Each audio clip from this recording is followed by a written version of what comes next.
That's right. Welcome and welcome back, folks, to a Notre Dame. Looks like it went from double mores to no more edition of the Always Irish Show. As always, you can find the program on YouTube. Do it, subscribe if you haven't yet. I'd appreciate it. Give the video a thumbs up if you approve of the content. Also, hit notifications. The way the information's flying at unpredictable times, notifications, that way anytime news breaks, I'll record, you'll know right away. Twitter, search bar Always Irish or at Always Irish Inc. Emails, alwaysirishnd@gmail.com. Audio only anywhere you want me. You could get me call in line 312-988-15. Have your voice heard and seen. All right. Here's the deal, Notre Dame fans. After months and months of being in the lead, allegedly, for Dante Moore, all the way to the point where I heard he's silent committed and it was all good to go. He's just taking other visits to do it. Don't worry about it, John. Everybody says, don't worry about it, John. There's a reason I always worry. There's a reason I always worry. Even when I'm told not to worry, I worry. Okay? So, after months and months of allegedly being in the lead for Dante Moore and all that, his dad is verbally committed to Nike. Oh, wait. I mean, Dante's committed to Oregon. My bad. Sorry. I don't know how that slipped out. Sorry. May as well add this to the mix. Jason Moore's now trending hard to Ohio State. So we're getting less Moores, it seems. Not ideal, but let's discuss. There's a few different angles to this. Number one, I've seen it already talked about when Notre Dame started to lose the trend for Dante and all the Oregon stuff started to pop off and hit. And then the rumors and what's going on behind the scenes, all that kind of stuff started to come out. All right? One of the things that I've heard is, was this all a gross miscalculation and a rookie mistake by Reese and most importantly, Freeman to go all in on a guy this hard and then miss? It's hard to say without knowing all of the exact background details, which I don't think we're going to know. We know some of them. We know the rumors. I know what I've been told by multiple Notre Dame insiders off the record.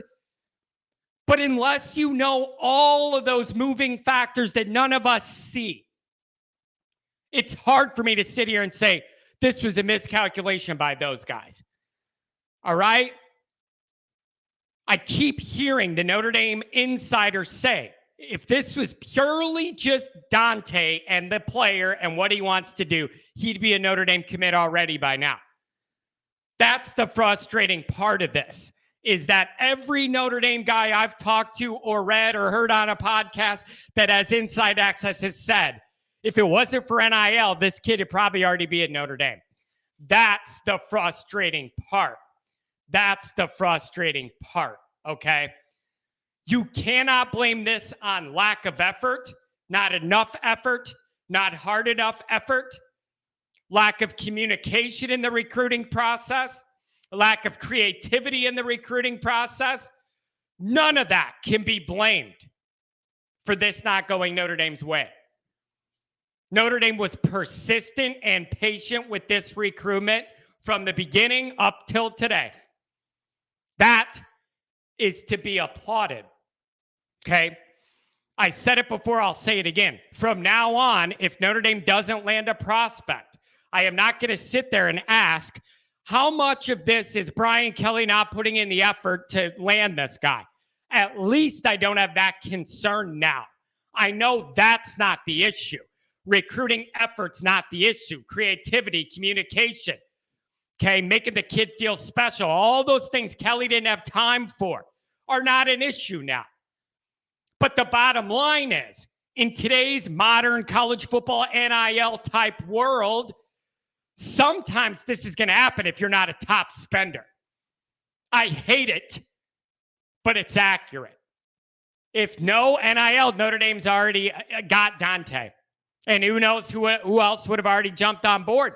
I've heard this repeatedly, and it hurts. but it is what it is, unfortunately. I don't think any of us that truly love Notre Dame want them to get into pay for play, jobs for families, all that kind of stuff. All right? So in this NIL world, no matter how good you try and do at recruiting, if it's legit, sometimes this is going to happen on you.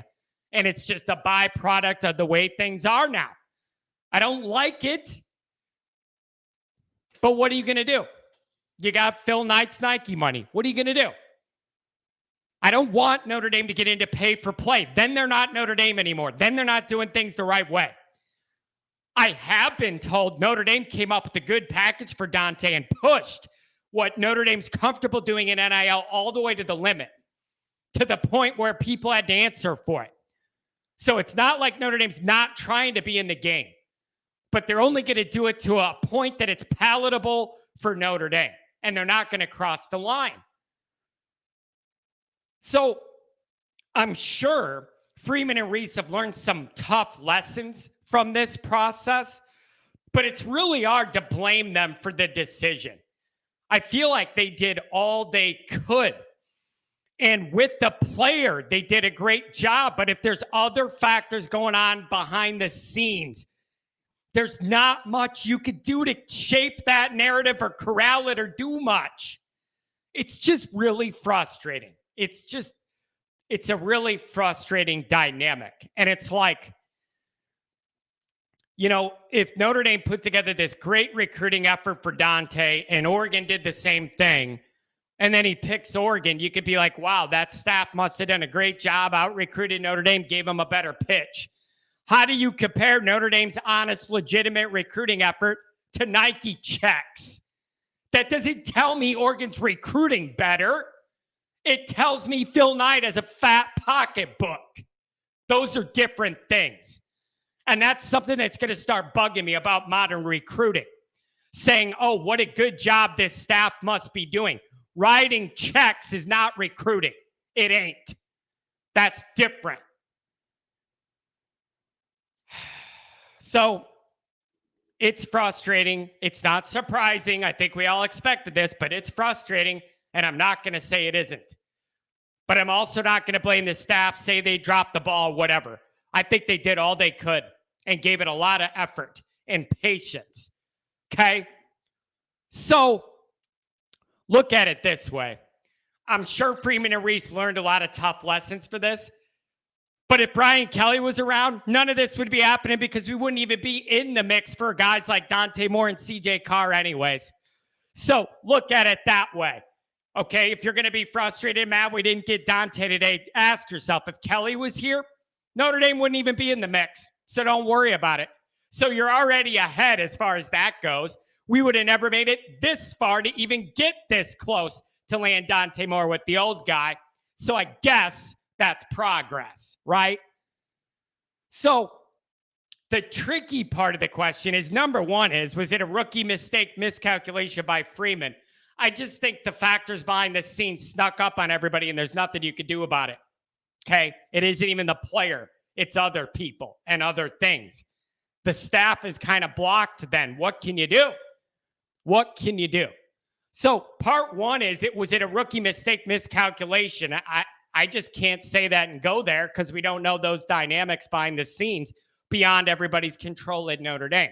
Number two is, now what about the quarterback position in 2023?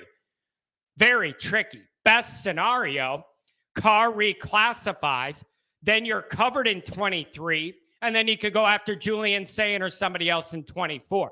If that happens, then you're all covered. If that doesn't happen, it's not great. It's just not a great outlook. That's what happens when you go all in on a big flashy target. It's feast or famine. Many folks live by the recruiting notion that you need a quarterback per class. Do not be shocked if Carr doesn't reclassify, if Notre Dame does go down the list and gets a guy.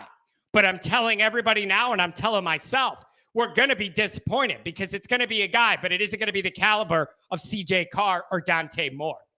You're going to have to go down the list and go back to a guy you put aside wanting Dante, crawl back to him and say, well, now we're interested. who wants to be somebody's second or third choice? Maybe it'll work. Maybe it won't. I don't know. But that's kind of the position we're in now. So if they get a guy, I'm not expecting it to be all flash 5-star guy. That's going to frustrate people, and I understand that. Okay.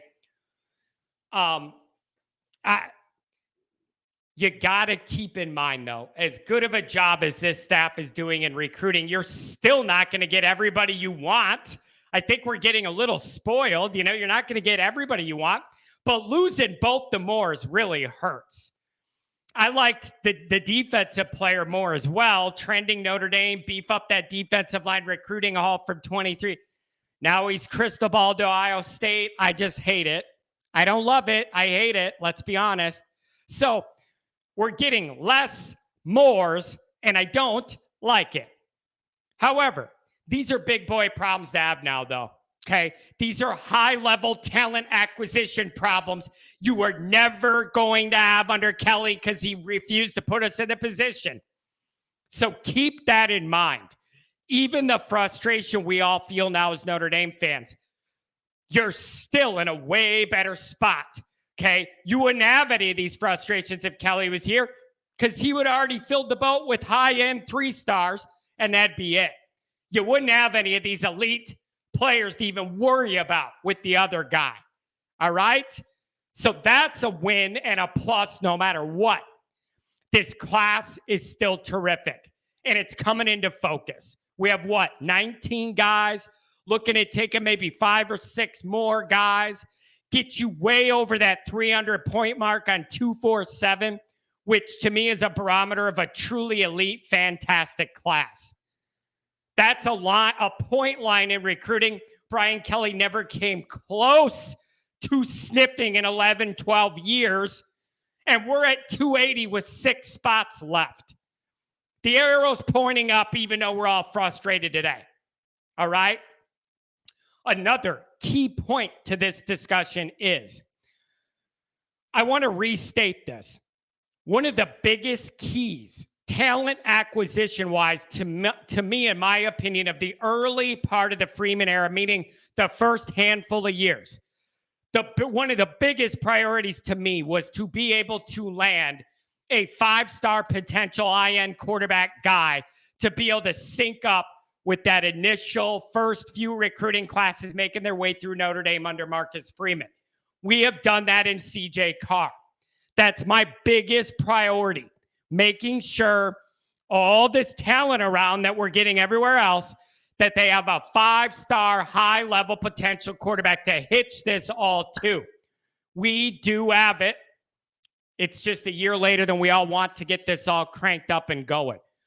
So overall, be frustrated. I am too. But no, the arrow is still pointing straight up for this program. Straight up. And all this recruiting effort's going to pay off, even if we lose a guy here, lose a guy there, and it really hurts. The arrow's pointing straight up. And I'm going to finish with this. At least, we didn't get Dante, but at least he didn't go to Michigan. That makes me feel a little better. Talk to you later.